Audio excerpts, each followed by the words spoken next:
Hello and welcome back to the channel. Last class गुड़ाक आम देखी सेक्शन 4 रो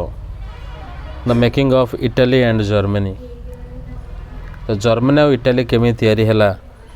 4.1 आ 4.2 रे आमे ताको देखिले। प्रथमे जर्मनी रो यूनिफिकेशन तापर इटाली यूनिफिकेशन। ये बहुत इंपोर्टेंट टॉपिक। इधर जोटा ले गोटे बोर्ड रे आसीबार आसीबो आइदर इटाली यूनिफिकेशन नले जर्मनी यूनिफिकेशन। एबे हमें देखिबा 4.3 रे the strange case of Britain. The model of the nation और the nation state some scholars have argued is Great Britain. तेणु नेशन स्टेट रो मॉडल हिसाब रे बा नेशन रो गोटे मॉडल हिसाब रे केते गुडे scholar कहंती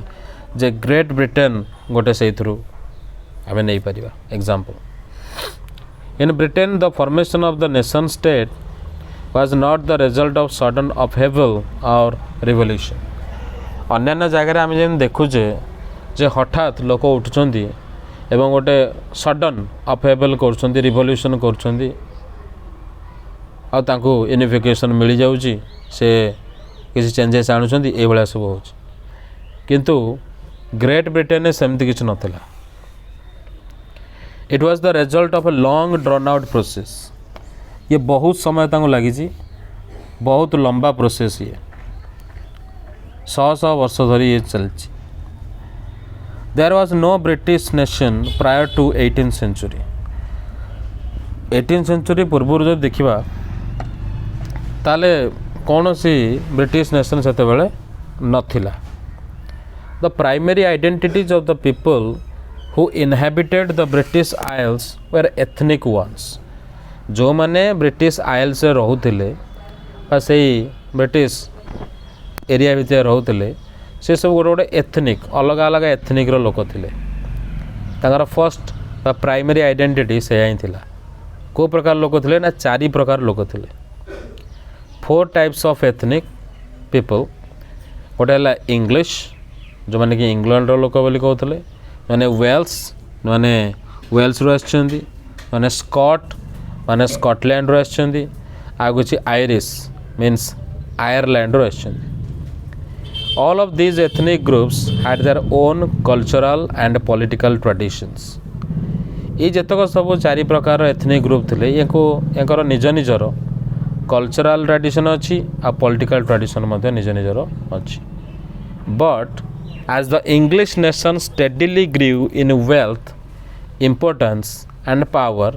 it was able to extend its influence over the other nations of the islands। कि जेतेले इंग्लिश नेशन रो पावर आ वेल्थ धीरे धीरे बढ़िला, तार संपत्ति बढ़िला तो ता पावर मध्य बढ़िला। जब ता पावर बढ़ला से अन्य जो 3 प्रकार वेल्स स्कॉट आ वेरिस आइलैंड जो नेशन लोक मैंने थिले तांको ऊपर तार इन्फ्लुएंस आस्ते आस्ते बढ़ी बढ़ी चलला। The English parliament which has seized power from the monarchy in 1688 at the end of a protracted conflict was the instrument through which a nation state with England at its center came to be forced। 1688 रे monarchy to power seize करनेला English parliament. तेणु England जो parliament थिला से तांको रानी ठू ये power छड़े नेला। केबे ना गोटे कॉन्फ्लिक्ट रे, गोटे प्रोट्रैक्टेड कॉन्फ्लिक्ट पूरा एकदम प्लान करिकी से कॉन्फ्लिक्ट करागला और से से पावर ता हाथ को नहीं गला। पार्लियामेंट हाथ को बर्तमान पावर पड़ेला। रानी केवल ना को मात्र रानी है कि रहा है मोनार्की। हम राजा तो ना रानी। तेणु was the instrument through which nation state ये हला से इंस्ट्रूमेंट जो थे नेशन स्टेट तैयारी हला। इंग्लैंड सेंटर रे रहिला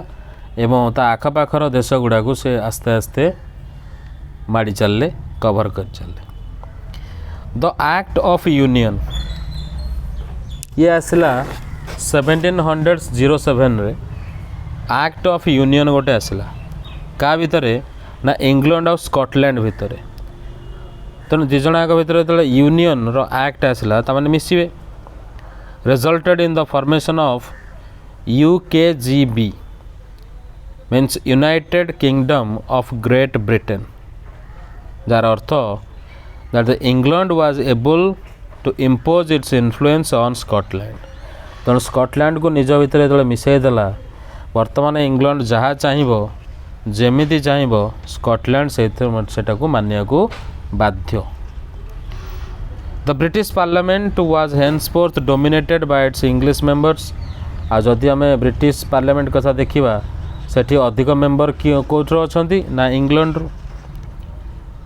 तेणु तांका पावर सेठी चली इंग्लिश मेंबर सबुठ अधिक the growth of British identity जो बढ़िला स्कॉटलैंड रो डिस्टिंक्टिव कल्चर आ तांकर पॉलिटिकल इंस्टीट्यूशन सी मध्य सिस्टमेटिकली सप्रेस हो चलला ना इंग्लैंड रे जमते आम काली पढ़ी जे पोलैंड जदि रशिया रो सबू लैंग्वेज अन्य जिन मानी था निजर आइडेंटिटी तार किसी न था ठीक सेमती निजर कल्चर निजर लैंग्वेज ये सब को यदि गोटे कंट्री भूली जीव अन्यर इन्फ्लुएंस रे आसीजिवो ताले तार तो किसी रहिबनी एटी स्कॉटलैंड रो अवस्था से ही है स्कॉटलैंड जो निजर कल्चर थिला निजर पॉलिटिकल इंस्टीट्यूशन थिला ये सब धीरे धीरे दबिया को लगिला कहीं ताको दबेला किए से इंग्लिश बा ब्रिटिश कहीं ना ब्रिटिश आइडेंटिटी रो ग्रोथ हवा को लगिला बढ़िया को लगिला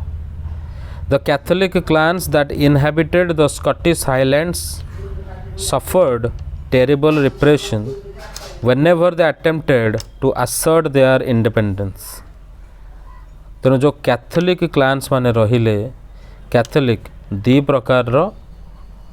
क्रिस्टियन अछंती गोटे हेले कैथोलिक गोटे हेले प्रोटेस्टेंट जो कैथोलिक क्लान टा रहिला बा ग्रुप टा रहिला जो माने स्कॉटिश हाईलैंड रहउतले स्कॉटलैंड लोक कोट रहंती ना हाईलैंड माने पहाड़ ऊपर जगह रे तांकर से भलिया जगह पहाड़ ऊपर छोट छोट घर करी से सब रही चारिपट घास बिल थी से सब गाई मानक रखि हाँ ये सिस्टम तेणु स्कॉटिश हाईलैंड रोकवा ये लोक मैंने निजर सबकि हर चलले आ सफर्ड टेरिबल रिप्रेशन सफर कले attempted to assert their independence तो निजर इंडिपेंडेंस पाइबा से अटेम्प्ट कले से किछि पारले नहीं स्कॉटिश हाईलैंडर्स मानकू मना कर दिगला फॉरबिडन करागला to speak their Gaelic language तो प्रथम तो कल्चर गला कल्चर केमी जीव यही प्रकार जीव ताका लैंग्वेज तमे यूज करि परिबो नहीं निज लैंग्वेज निजे यूज करि परिबो नहीं तमर नेशनल ड्रेस तमे निजे पिंधि परिबो नहीं तने तमे जा अंडर रे अछो ता कथा को ही मानिया को पड़ियो तने एठी ब्रिटिश कहले तुम इंग्लिश रे कथा हे तुम लैंग्वेज नो आम लैंग्वेज जोटा कि इंग्लिश तुम नेशनल ड्रेस नो आमरी नेशनल ड्रेस पिंध सूट बूट पिंध है तो large numbers were forcibly driven out of their homeland जो माने ये सब जिनस न मानले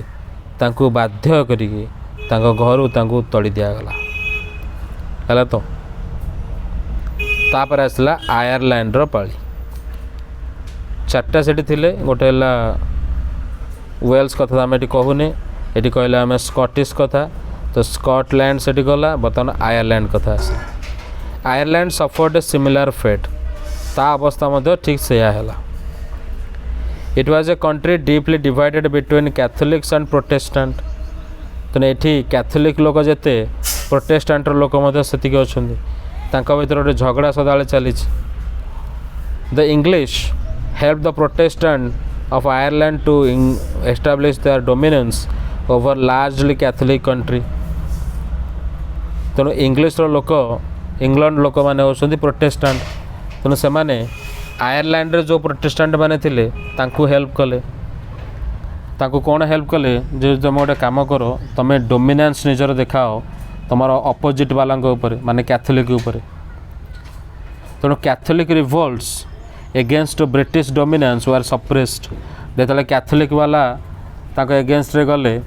ब्रिटिश डोमिनेंस एगेंस्ट रे आर कौन पावर अच्छी से जिनस करें तो से सप्रेस हेले हारीगले after a failed revolt led by Wolfe Tone and his United Irishmen in 1798, Ireland was forcibly incorporated into the United Kingdom in 1801. तेणु वोल्फ टोन और निजर अन्यान्य ग्रुप को लेकिन से चेष्टा चलते जे केमिति आयरलैंड को बचे बोली किंतु आयरलैंड को से बचे पारे ना तो जो रिवोल्यूशन से करथिले रिवोल्ट करथिले से से फेल हो गए तो फेल हवा द्वारा वोल्फ टोन आ तांकर ग्रुप यूनाइटेड आयरिशमैन 1798 रे हारीगला तेणु आयरलैंड को बाध्य होइकि यूनाइटेड किंगडम अंडर को जीवा पड़ला 1801 रे तेणु एबे स्कॉटलैंड तो आड होता ब्रिटिश सहित एवं आयरलैंड आड हो गला तेणु स्कॉटलैंड आयरलैंड दीटा जाक मेल हो गले का अंडर जाइकी इंग्लैंड अंडर से रहिले है तो a new British nation was forced through the propagation of A dominant English culture एबे मानक अंडर रे ब्रिटिश नेशन गोटे नुआ तैयारी हैला ए समस्त को धरिकी बुझिबल तो तेणु जो तैयारी हो गला इंग्लिश कल्चर ये प्रोपेगेशन थिला डोमिनेंट इंग्लिश कल्चर जे आम एमती डोमिनेट करिकी सब देश को निज अंडर को नहीं आसू the symbols of the new Britain बर्तमान ब्रिटेन गोटे नुआ ब्रिटेन है कि सामना को आसला से पुराणा नुह आस्ते आस्ते निजर पावर बढ़े बढ़े चलला तो ये जो नुआ निजर पावर को से बढ़े चलला एथरे से गोटे नुआ जिनस आड कला से कहला जे एते बड़ देश आम तैयारी कलु या देहरे कौन रहिबो गोटे सिंबल रहिबो कौन कौन सिंबल गोटे ब्रिटिश फ्लैग रहिबो जोटा होची यूनियन जैक तुम ब्रिटिश फ्लैग देखि यूनियन जैक जोटा प्लस आउ इनटू साइन करदेले मिसईदेले जहाँ हम से भाया बुझेल तो तेणु ए रेड व्हाइट और ब्लू रो कॉम्बिनेशन थी आ गोटे प्लस साइन दे थो आ गोटे इनटू साइन तारी ऊपर मारे जमी देखा से भाया ताको फ्लैगटा द नेशनल एंथेम जमी ऑस्ट्रेलिया गोटे छोटिया फ्लैगटे साइड्रे जो थी छोट छोट बट फ्लैग रे छोटियाटे थी ऊपर आड़ को सहीटा हूँ यूनियन जैक गोटे नेशनल एंथेम रहा जाना है God save our noble king तापर गोटे लैंग्वेज रहा जोटा हूँ इंग्लिश लैंग्वेज सबुआड़े यहाँ इंट्रोड्यूस कर माने यूज करा यही सब जिन गुड़ा एक्टिवली प्रमोट कला आउ ओल्डर नेशंस को survived only as subordinate partners in this union तेणु एगुड़ा को प्रमोट करागला आ जो ओल्डर नेशन माने या भीतर रहिले सर्वाइव कले केवल सबऑर्डिनेट पार्टनर्स हिसाब से रहिले यूनियन रो तांका पाखरे सब पावर रहिला नाही से जहाँ भी करिवे स्कॉटलैंड हो बा आयरलैंड हो ये सब पचारि पचारि करिवे क्या पचारिकी इंग्लैंड को पचारिकी बुझेल तो यही भली सिस्टम है स्ट्रेंज केस ऑफ ब्रिटेन हठात किसी है कि नाई तांको बहुत समय लगेगा ये करिया क्लियर नेक्स्ट आम देखा विजुअलाइजिंग द नेशन है